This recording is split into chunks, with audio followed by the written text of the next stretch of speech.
Welcome back to Chain Reaction, the Foreign Policy Research Institute's flagship network of podcast series examining the political, security, economic, and social trends shaping our world. Throughout the year, we'll be talking with experts about developments in Russia's war in Ukraine, the new European security order, defense and geopolitical issues in the Baltic states, as well as current and future national security challenges and opportunities in the technology and space sectors. Join us each month for Bear Market Brief, Behind the Front, Baltic Ways, Report in Short, The Ties That Bind, NATO Allies in Action. New episodes are available each week on Apple Podcasts, Spotify, and most streaming services. To be the first to know about new releases, you can subscribe to FPRI's Insights newsletter. That's fprinsights.substack.com, or follow the link available in the description of this episode. Thanks for joining us. This week on the Bear Market Brief. Folks, I've got to level with you. Over the last couple of weeks, I've been experiencing the podcast version of writer's block. Is that speaker's block? And yet, in the midst of my ennui, out of the blue, I received a Twitter and/or X message from a journalist who not only wanted to discuss a new podcast of his and the partners about modern Russia, but also to talk about a book he had just written. How very fortuitous for me. I'm Aaron Schwartzbaum, and this is the Bear Market Brief, a podcast about politics and economics in Russia, Ukraine, and all the spaces in between. In our first double feature in some time, we'll be covering a lot of ground, certainly geographically. But the real theme here, and what I really wanted to get across in this conversation, was color. I want to help paint a picture for you, dear listener, about A, life in Russia's periphery, what that feels like, what that looks like on the ground, as well as life in Russia's resistance among folks who are not in favor of the current government and the current government's actions, particularly with regard to Ukraine. Now, a couple of logistical notes so we can keep our ducks in a row. We have two guests this episode, Howard Amos and Nina Zakharkina-Berezner. Together, they host a podcast called Russia Underground that will be the subject of the second half of this episode. Our first half will be focused on Howard's book, Russia Starts Here, Real Lives in the Ruins of Empire. It's about the region and city of Pskov, Russia, and the people who live there. I'll be including links to both the book and the podcast in the description. That said, let's introduce Howard first. He is a writer and journalist who has been published by outlets including The Guardian, Newsweek, Foreign Policy, The Associated Press, and The New Republic. Raised in London, he spent a year living in Russia's Pskov region before working for almost a decade as a correspondent in Moscow. He left Russia in the days after the full-scale invasion of Ukraine and, based out of Armenia, did a year-long stint as editor-in-chief of the Moscow Times in exile. He now lives in Edinburgh. Nina is a political analyst and researcher with a focus on civil society and human rights in Russia. She has particular interest in local politics and has worked with independent deputies and local communities in Russia since 2017. From 2015 to 2018, Nina worked at the Memorial Human Rights Center in Moscow, which focuses on abuses surrounding the Second Chechen War, if you're not familiar.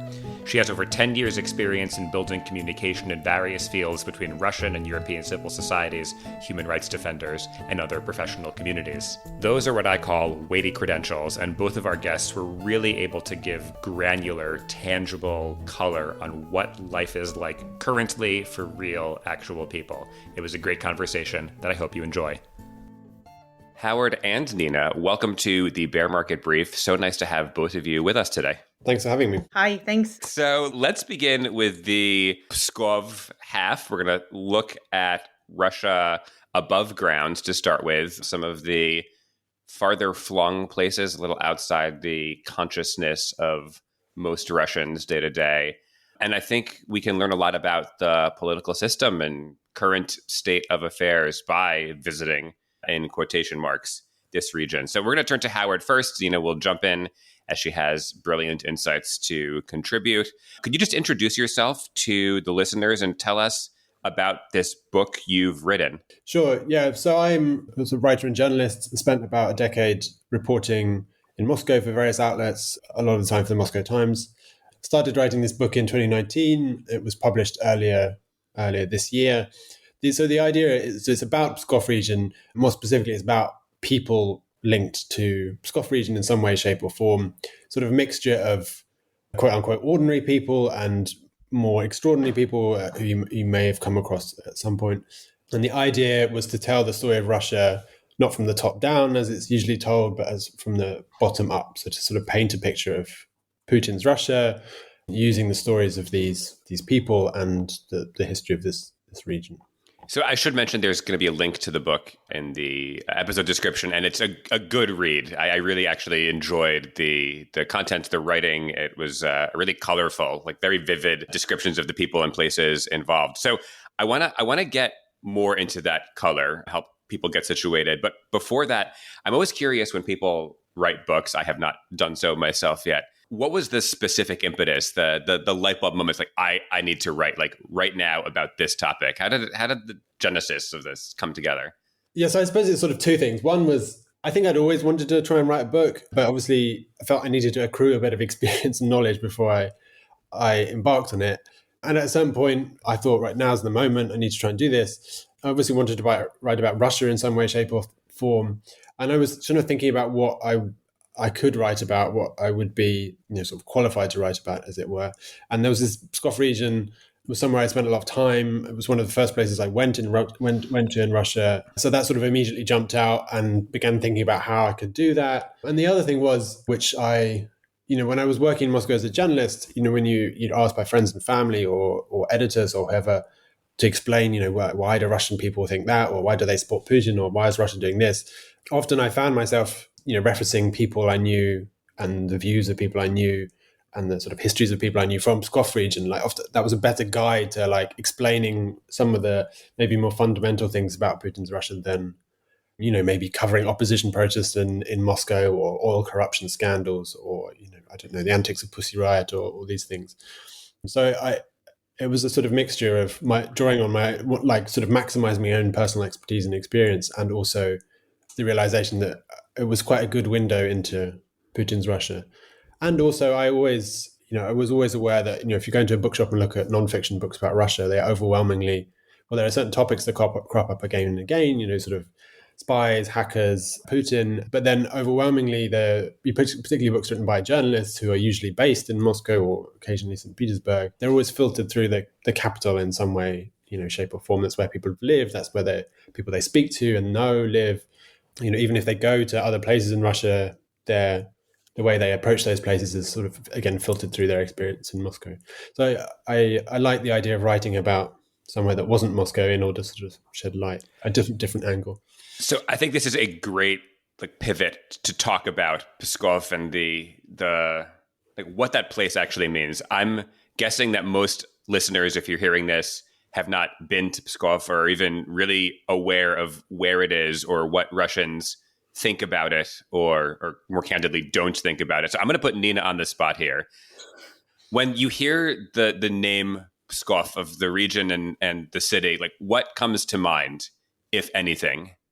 Thank you. Very interesting question. But, because I've been in the sort of oppositional circles, it's Lev Schlossberg that comes to mind first, who is an independent Russian politician. He's been with Yabloko, the Liberal Party, since, oh my God, I don't even know when. Howard, you should know. I think the 90s, late 90s. Definitely the 90s, yeah. So he's been with them forever. So yeah, so it's Schlossberg that I think about. A really interesting guy to look into if listeners would like to. Mentioned in the book, but I have a question. I'm gonna challenge you here. Do you have any associations or thoughts with the place itself that's not the person? I'm trying to make a point here. Yeah. Well, I'm going to try and be sneaky again. So he used to run Pskovskaya Gubernia, which is a local newspaper. So it's not directly him, and it's something local. So I think this is a great piece of color just to set the stage. I have actually been to Pskov. I was talking about this with Howard when we were planning the episode. I lived in St. Petersburg for about a year and a half, which is 4 or 5 hours away. And when I mentioned to Russian friends there that I was going there on this field trip, the response was this kind of blank stare. What? And universal. So Howard, can you help listeners understand what is this place like? Help us color in like with the city itself, the region, some of these more abandoned towns. Like help us understand the cultural context and the placeness of Pskov. Yeah, so first thing to say, well, there's the city of Pskov and then there's the region of Pskov. So the city itself, well, I should say, so the first time I went there was 2007. The last time I went there was 2023. And it's actually changed quite a lot in that period. But, so if you go to the sort of center of Pskov now, it's actually a very nice place. When I first went there, I remember it was very difficult to find somewhere to eat. There was like a few sort of Soviet-style canteens, and that was about it. Now it's sort of filled with very modern, hipster coffee places, very nice restaurants. It's not difficult to have a great meal there. A lot of the sort of old churches and other sort of historical sites have been, restored. And then if you go a bit further out in the city, it's much less, there's been much less money invested, sort of a lot of sort of decaying Soviet apartment blocks, as you might expect. There's a big military base in Pskov, the Russia's 76th paratrooper division, most infamously now known for their role in the killings in Bucha in Ukraine in 2022. They're based there, so they're very present in the city. The military bases, you often see the planes that the paratroopers use for their practice jumps flying over the city, and you can even hear sometimes you can hear small arms fire from the practice ranges when you're in the city. So that's the city, and then the region is. So the region that has about 600,000 people, just under 600,000 people, and half of them live in Pskov, and the other sort of big city, it's not very big, but in the region called Veliki Luki, which is in the south, a bit more industrial. And the rest of 300,000 people, they live sort of scattered across the region in towns and villages. The towns are mostly pretty small, sort of 10 to 20,000 people. Often I feel as if nothing new has been built there for decades and decades. They're quite depressed places. Depends a bit. And then the villages, which are, sort of scattered around. And one of the key themes in the book, which I talk about, and which is, I think, important for Pskov region, is one of the fastest depopulating regions in Russia. And, for the people who live there, it's a sort of backdrop to their lives. But if you go there, it is very obvious. There's lots of villages where I would say there are abandoned houses in pretty much every village. You can find whole abandoned villages with not much problem. You often come across, villages where there's only one or two people living there, maybe some dachas as well. Yeah, I don't know if that gives a sense. The landscape, I don't know, it's sort of typical for that part of Russia and Eastern Europe. It's sort of very full of forests and bogs and lots of lakes and rivers. Very, very flat as well. Yeah, I think that I just wanted to provide the color, because a lot of times on these podcasts we're talking about regions and not giving any particular flavor. One of the things I wanted to ask you about, I was reading this book and especially talking about the depopulation, and there's a whole section about the flax industry there and how when the Soviet Union collapsed and the economy changed, things just bottomed out in a lot of places, leading to depopulation and abandonment. Have you, in your travels, ever been to Appalachia here in the United States by chance? I haven't, no. So I think there's a book to be written here. So if you're looking for your next project, some of what you've described really feels like some of these places in the U.S. Rust Belt that have become kind of afterthoughts in politics. And these regions and towns, you'll see nice buildings that are just completely empty. And it's very sad. It's kind of like forlorn, gray, these places that have just been lost to time. And the bottom dropped out. It's coal, it's not flax there, but the parallel was quite loud. So one of the things that's been covered in U.S. politics a lot is in a lot of these places, just this feeling of resentment towards the government and towards more of these metropolitan places. I mean, how did people in Pskov that you talk to in this region, how do they think about Moscow? How do they think about the center? Is there anger about their lot and what's happened to their region? Yeah, so when particularly that chapter that you referred to about the flax industry, I mean, I'm from the UK, and there are also places in the UK like that, with coal that sort of disappeared and the whole way of life disappears with it. I suppose I just quickly when I was pitching the book, I don't talk about this in the book and I didn't want to get into it, but when I was pitching the book to publishers, one of the things that sort of was mentioned in the pitch was, the idea for the book was to try and get to trying to explore the roots of, Putinist authoritarianism or whatever you want to call it, in a similar way that, you might go to the Rust Belt USA to try and explain the rise of Donald Trump, or go to a sort of deprived fishing town or resort village in Britain to explain, Brexit Britain. That same sort of like exploring the roots of these places by going, beyond the capital and big cities. So yeah, but your question about, how do people relate to the centre? I suppose it's two things really. I mean, if you're talking politically, I think there's the way Russia's, budget works. A lot of the money first goes to Moscow and then is redistributed back to the regions. And people understand that, a good regional politician is someone with good connections in Moscow who can, in the case of regions like Pskov, which are always net recipients of money, who can, make the case for more cash from the centre. So politically, if you look at the political history of the region, there is, and I write a bit about that, you can definitely see that. I mean, but if you're talking more broadly, I think often people see, sort of, political edicts or whatever coming from Moscow as, it's just like, it's like the weather. It's like something you can't control. It's far away. There's no sense of, that you have any agency over it, and what happens. I think there's a lot of that sort of, it's like the weather. It's just something outside of your control.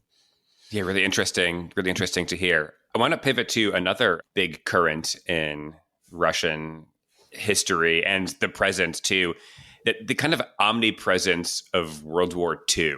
I remember in Pskov, when I was there, we were visiting the fortress near the city.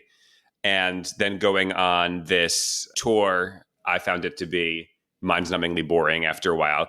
If you haven't been to Russia, there are tour guides, ekskursavody is the word, and they tend to be largely women of a certain generation, and they have this tour guide voice. I can't do it. You have to speak Russian to like really understand it, but it's this very calm voice. And I remember like very, very vividly, she kept saying like, here is a church. It is an active church. And then pointing here, there used to be a church here, but it was destroyed during World War II. Here is another church. And this like went on for like an hour and a half. And after churches 1 through 3, we, I think, candidly got the idea pretty well. So the key point, though, is that like World War II is still quite present. And you had this great example of like bones from a German graveyard surfacing in like a soccer field as like people would play, which is extremely macabre, but like I think really drives it home. So tell me about like the presence of the war culturally, but also like physically in this place. Mm. So that chapter that you referred to is the one I was designed, that's a reason I chose that story was to sort of illustrate the legacy of World War II. So it's about this man who works for Volksbund, which is the sort of German equivalent of the American. I can't remember the American. It's within the UK. It's the Commonwealth War Graves Commission. It's the sort of organisation that looks after the remains of soldiers killed from that country. So they couldn't work in Russia through the Soviet period, but after the collapse of the Soviet Union in 1991, they were allowed into the country. And Pskov region was occupied by the Nazis during the Second World War. So there are lots of German military cemeteries that were left when the Nazis retreated. The Soviets then destroyed them all and often built over the top of them. So in that example that you gave, they built a football stadium on top of a military cemetery. But there are other examples of, public buildings, industrial buildings, even just people's like, dachas, so people have their gardens on top of cemeteries. So this guy was involved in the effort to find all these places and exhume the remains of these soldiers and then rebury them, where they're properly recorded and in this one cemetery that the Volksbund operates in Pskov region. So this was a very visceral story of how, because this guy, he has to locate these remains, and then he has to agree with he has to talk to the landowners and get them to agree to allow an exhumation to take place. And he interestingly said there was a split. What he found, there was a split between the older generation, those who maybe remember the war itself, or were very close to it, had parents who took part. And he said they were much more inclined to give permission. They were bygones be bygones. It's over. These remains should be allowed to. The relatives of these soldiers who killed should have somewhere they can go to and should know where their relatives are buried. But then he said the younger generation were more inclined to be hostile, to be more angry about it, and to ultimately to say no, because it's their decision whether to allow exhumation or not. And I think the explanation for that lies in, which I again talk about in the book, this idea that the legacy of World War II is sort of, it means a lot for people on a personal level. It's family history, what your family experienced, and it can be a very personal, sort of moving, commemoration. But then there's also the sort of, I suppose, what you call the cult of victory in the Second World War, which is very much a state-driven thing. began under Brezhnev in the Soviet Union and has been sort of reinvented by Putin in the last 20 years. And younger people are much more exposed to that. When they don't have the personal connections to the war, they're much more exposed to that state-led sort of cult. Well, you're talking to someone whose birthday is May 9th. So it's a weird, and every time this comes up, May 9th, for those not tracking, is Victory Day, the culmination of World War II related activities. And many Russians, I'll mention that fun fact, and they'll kind of eyes glaze over.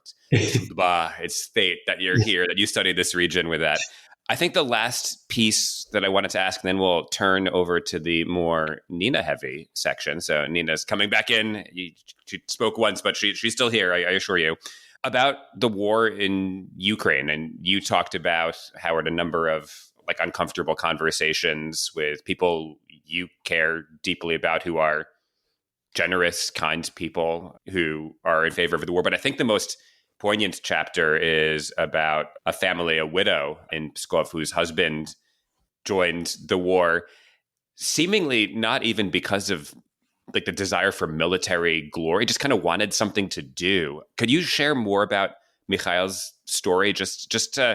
We always talk about on this podcast some of the tactical moves and the broader political implications, but less the human cost. And obviously for, I think, Ukrainians defending your country, there's a more easy to understand connection. But for someone like Mikhail, what is your understanding of what drove him? And I'm guessing this is going to be repeatable for a lot of people.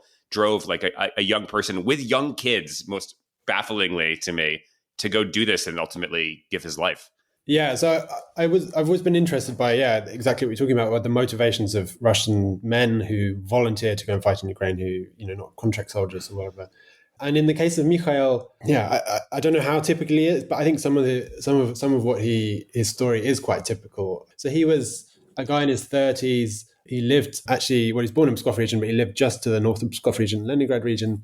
He was married, had two kids who, at the time he volunteered at the end of 2022 were, I think one was 7 and the other was 6 months. And he had a steady job in, I think it was a concrete factory. The family obviously wasn't rich, but they weren't, in dire poverty. He joined up shortly after Russia announced their partial mobilization in the fall of 2022. He got a few months training and he was sent to the front and he was killed within days. I think an artillery shell landed on his dugout, and it's not clear that he ever even fired his weapon in anger. And I didn't speak to him, but I spoke to his widow. Yeah, I was trying to find out his motivations. I think there were things that he wasn't motivated by, at least according to his widow. She said he wasn't interested in the money. Obviously, Russian soldiers get paid a lot of money to go and fight in Ukraine. He didn't believe sort of propaganda about NATO being a threat, which is interesting because he literally lived a few kilometers from the border with Estonia, which is a NATO country. He wasn't interested in the sort of imperialist propaganda about reclaiming Russian land in Ukraine or whatever. He did seem, but that's what he wasn't motivated by. But what he was motivated by, he seemed to. He was clearly interested in the armed forces. He clearly declined to join up after his compulsory military service when he was a young man, but wasn't accepted for reasons which were unclear. It clearly played into his idea of masculinity and manhood and what it meant to be a man. His brother had been mobilized in the partial mobilization, so maybe he felt, guilty about that. He also, for me, I think really, ultimately what it came down to was a lack of education and crucially, I think a lack of opportunity. It's this idea that, if you're, struggling to make ends meet, you've got a wife and children, you're trying to hold down a job, life is difficult. It's not easy. But if you're at the front, things suddenly become very simple. You either live or you die. And that simplicity is appealing. So I think it's complicated. I don't know how well I've explained it in his case, but or how typical he is, for Russian men from deprived regions like Pskov who go and fight in Ukraine. But yeah, I think it's an interesting mix of motivations that people have. I want to pivot, but I just have to ask before we move to the Russia underground half of this podcast, how was his widow process it? What was it for in her mind? Yeah, I don't think there's not a clear answer. That was one of the things I tried to tease out. But she was brought up in Russia's orphanage system, state orphanage system as a child, in the early 2000s, which, must have been we didn't really talk about it. It must have been a not a nice experience. And then, as a young mother, she's had, the state take away her husband and who went to his death. So in someone in her position, it'd be totally understandable if she turned around and said, I hate the regime and the state, what they've done to me and my family. But there was absolutely nothing like that. Again, is what I was saying earlier about how people relate to Moscow. It was almost like the weather. It was just something that happened and you have to get on with life. She didn't seem to blame anyone, really. In some ways, I think she blamed herself. Like, there was definitely a sort of a gender narrative that she felt that she should have stopped him. If she'd been a good wife, she would have been able to stop her husband going off to fight. So I think I definitely got the sense that she felt guilty in some ways about allowing it to happen. And not that she should do, but I think that's what she felt. Yeah, that's so sad to hear. Well, we're going to pivot. And I think as we get to the podcast here, actually kind of a 90-degree, even 180-degree turn here. This is a podcast that's about people who exist in opposition to the system outside of it. And I think one of the things, as I was listening through episodes to get a flavor of it, there's obvious coverage, and you'll talk about it in a bit, of the risks that people take challenging the system and the very serious topics that are covered. But there's laughter on the podcast too, and like a sense that there's it's people seeking a different direction, but like a normal life in a very complicated system too. And it was, I think, hopefully a little bit of antidote to some of the bleakness we just got into. So we'll kick it to Nina now. Howard, as was the case, you're free to jump in. It's very much your podcast too. Let's have Nina first just introduce herself. We talked about Lev Schlossberg right off the bat, but even before that, before we go pivot right back to Pskov, tell us about what is keeping you busy these days. Well, some underground work in Russia, which I can't really talk about much on the podcast. Yeah, this is pretty much it, and I would love to carry on with our podcast as well. So we're thinking with our team whether we'd be able to do it. So yeah, I guess that's it. Like with Howard's book, we'll include a link in the episode description. It's a really, the episodes I listen to, really interesting, very conversation-focused podcast where you get to hear from people themselves who have very, colorful thoughts. And again, people seeking political change, but also a lot of just normalcy day to day. So I want to hear in your thoughts about how you're, have you approached covering the issues in the podcast? The formal description is that it takes you on a journey to meet Russians who battle for free speech, artistic freedoms, and basic human rights. I did not memorize that. I am reading off of notes. How are you approaching these issues? Tell me about your approach when you record or when you plan episodes. What are you thinking about? What you've just mentioned a bit earlier, that we're going to turn 180 degrees from what Howard was talking about. I don't think so. I think it's all very much related. I think, the characters he was writing about in his book, dead or they're blaming themselves, our characters, they're not so much battling, but they're maybe secretly or quietly resisting. And that doesn't necessarily include, going to the Red Square and saying, fuck Putin and the war. Obviously, there's a lot of things to do, such as, for example, in the episode where we covered the memory question, which is a very interesting, I would say, way to wake people up. So it's not direct resistance. It's actually learning and education. And again, what Howard just said, I think what happened with his character, it's lack of education and lack of opportunity. And it's not only in Pskov. I assure you, it's also in Moscow, in the suburbs of Moscow. It's everywhere. So I think it's basically, if you're lucky enough to go to a good school or to have, friends of your family or your family that's intellectuals or Soviet intellectuals or dissidents or I don't know, if you're lucky enough to have access to books or good music, or if you have traveled somehow, then it means that, you just have more opportunity than the others. And that matters a lot already today, because those people end up having a little bit more understanding of what's going on, what the reasons are, and they're not just going to blame the West or the US or Europe of what's happening now in Russia. I don't know. I think it's a very philosophical thing that we're discussing here. There is no clear answer of how we do it, how we approach it, because also in Russia, since the beginning of the full-scale invasion, a lot of things have changed and things keep changing every day.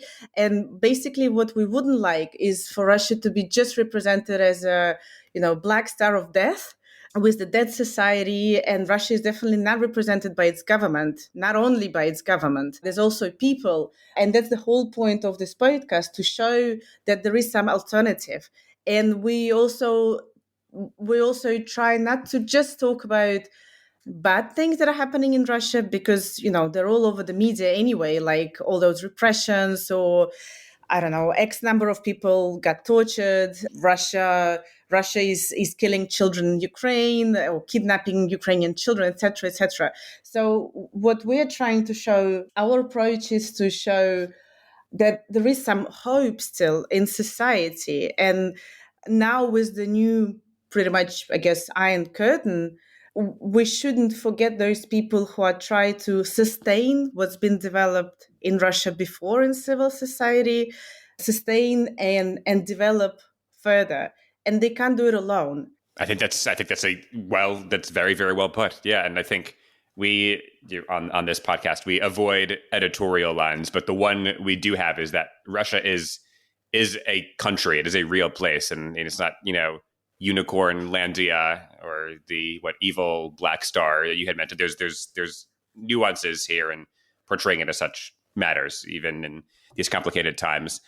I have a question for you that you touched on in the podcast at a couple of points, but the awakening story of people who are against the system, I feel like in a lot of political analysis, and that's more the world I run in, there are just anti-systemic folks. They just exist. There's just that strain, and they're there, and it's always been that way and always will be. But that kind of glazes over the human narrative. So you talked about in one episode these family histories as leading people to have questions about the system. I don't know if you could come up with buckets for what this typically looks like, but how are people, especially I'm guessing in environments subjected to a lot of the state narrative and families who are fully bought in, how are people kind of waking up? What is the Matrix moment? I think that's a great example. Just waking up. Hey, wait a minute. This is deeply wrong. What does that look like in your experience? I don't think it exists as such, as in the moment, where people just wake up and say, wait a minute, this is wrong.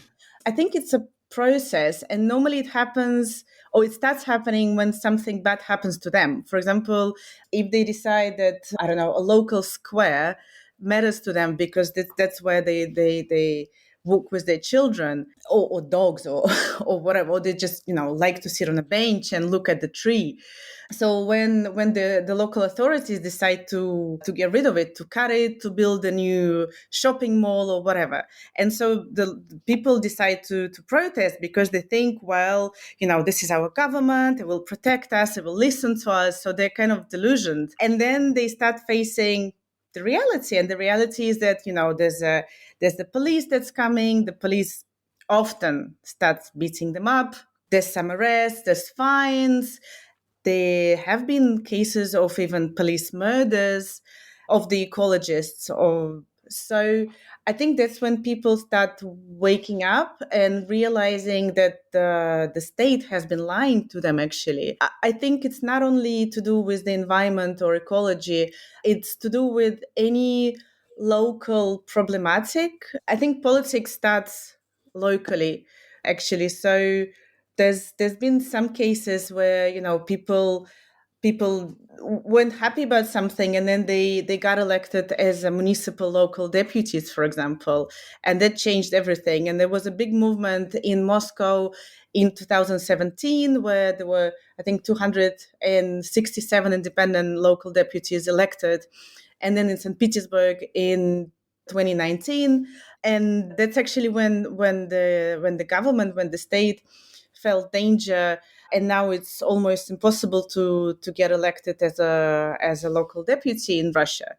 They're actually changing the whole system now. So I think it's all a process. It starts locally. It's true that there have been, and there are some dissidents, some children and grandchildren of dissidents in Russia, and they have always been like this. It's like Memorial or Sakharov Center. But I would say it's rather, it's not a case, obviously, that you would meet every day. And I think it's very important to just talk to people and explain things to them. Last time I was in Moscow, in Russia, it was in April this year, 2025. And I saw a childhood friend who's not from my current group of friends or colleagues. She's not an activist or anything. And I asked her what she thinks. And she said, well, the war in Ukraine, it's just terrifying. It's terrible. We have friends and family there. I don't know why we're doing it, but it's all Europe's fault, she said. Not even America's, because it was after the Trump election. And I said, well, okay, then if you say so, then what do you think about the occupied territories, about occupied Ukrainian territories, Russia occupied? And she was like, oh, just leave me alone. If you want to know what I think, just read what Lavrov or Peskov say on the official website. So, there's definitely the logic there is just breaking. So if you take the time and explain to those people that there is a lack of logic, then maybe, 1 out of 10 people will actually listen to you. And that's very important, not just treat them as idiots that don't understand anything, but to take your time and the effort to talk to them.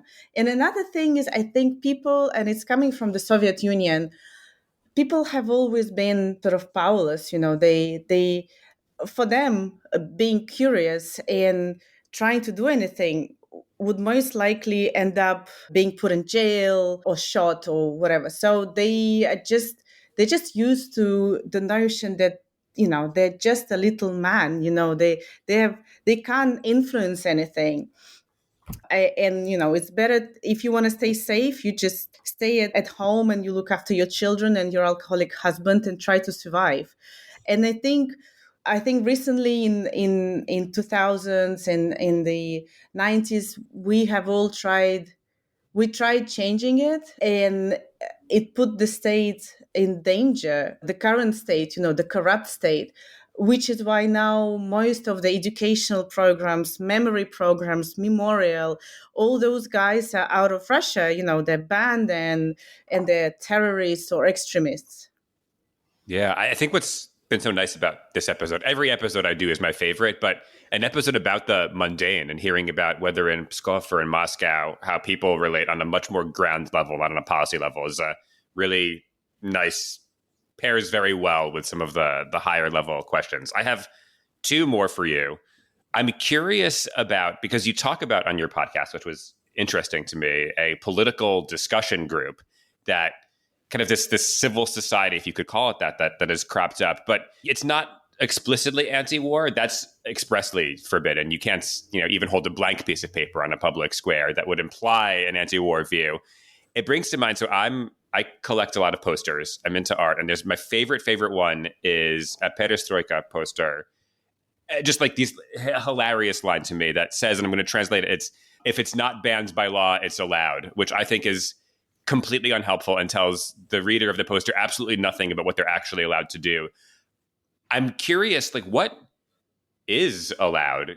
Is that even something you could describe in Russia? Is it knowable what you're allowed to say or do, or not really? Yeah, definitely. There's laws that actually ban pretty much everything. I mean, I wouldn't be surprised if any movement or breathing would be banned soon. But people still do things somehow on an unofficial level. And I think basically, if you come across as obeying the law, and if everybody sees you as obeying the law, then informally you can do a lot of things, just as long as not many people are aware of that. So, for example, I think schools would be a good example. They have to hold those uroki o važnom, so like lessons about important things, classes every week, and they do. But what happens in class is a completely different story. Some teachers really do follow the official line, but some they're actually against what's going on, and they tell children to do whatever they like, or they they show some films not related. So yeah, and then nobody can tell them that they haven't done the lessons. They have, but the children come out of the class with some other ideas. But then again, I think if we take some of the recent examples in the past few years, for example, Alexandra Skichilenko, she was changing the price tags at a supermarket, and then she got, I think, 7 or 8 years of prison, and she was actually exchanged together with Ilya Yashin and Alia Karlov in August 2024. So she was doing a very well, nothing that was banned, definitely. There is no law banning changing a price tag in a supermarket. But yet, and it's a young girl, it's a young woman, with some health issues, yet she was put in prison. So you actually never know. There's another thing that exists, there's the police, they have some quotas and statistics. So they have to, in order to, I don't know, get a pay raise, they need to arrest a certain number of people every month. So if they are missing that number of people, they will go and look for something, anything, and they will, make sure that it will be compatible with some sort of law, even if it's not. So to be honest, it's pure chance. Go ahead, Howard. I just wanted to add what you were saying. Yeah, because I think often laws are vague and people don't really know what's dangerous and not dangerous. And that was reflected when we were doing the podcast in a lot of the people we spoke to, their calculation of risk, like how dangerous people thought it was to talk to us and talk about what they were doing, and which varied like from the whole spectrum of people who insisted that we use their full name and identified who they were because they didn't like they found the whole like secrecy thing to be sort of a loss of agency, and they wanted it to be known what they were doing, to people who were totally paranoid, maybe not paranoid is the wrong word, but like they're very careful and they wanted to be anonymized. They didn't want to be identified, like, change details about their life and just to be fully anonymized. So it varied from the whole spectrum, and not necessarily how you would expect. Sometimes people doing things that, like to my eye, certainly looked to be more dangerous. They were more open, and people that I thought were doing relatively innocuous things were very scared. So I think it's very difficult to know what's dangerous, and everyone has their own calculation of risk. Last question. Well, we have a couple minutes here. I am first and foremost, even before politics, a language nerd, and the Russian language, Moguchi Yazyk, is the mighty language, really has a knack for the creation of new words to talk about political situation and day-to-day life. So I'm curious, Nina, specifically, if you have observed or could share any new words that have potentially emerged in the last couple of years to help people grapple with the current situation or used to describe it even. Any favorites come to mind? I would say not so much as words, but, Aesopian language. So it's actually what we call in Russia now ptichi язык, so it's birds language, which wouldn't be translated into English as Aesopian language. I mean, it's something completely different, but that's what people have been using to go around sharp corners, and that's what they call it, actually, to hide the real meaning. So I guess just that I'm not sure. Yeah, I'm not sure. Howard, do you know any new words? I don't know any new words. Your example, though, is great, and I think it adds color to the day-to-day lives of people, which is what we're here for. Howard and Nina, thank you so much for joining the Bear Market Brief. Thank you for having us. Thanks a lot. Thank you once again to Howard and Nina, and to you, dear listener, for joining. As I talked about with Howard, does the description of Pskov evoke any places you're familiar with in your state or region or country? I'm not sure that what we described is necessarily unique to Russia, but that's just some food for thought. As a reminder, the Bear Market Brief podcast is a project of FPRI, the Foreign Policy Research Institute, a nonpartisan think tank based in Philadelphia. For more information on this initiative and on many others, stop by fpri.org. We have one more episode before the end of 2025. We'll catch you soon.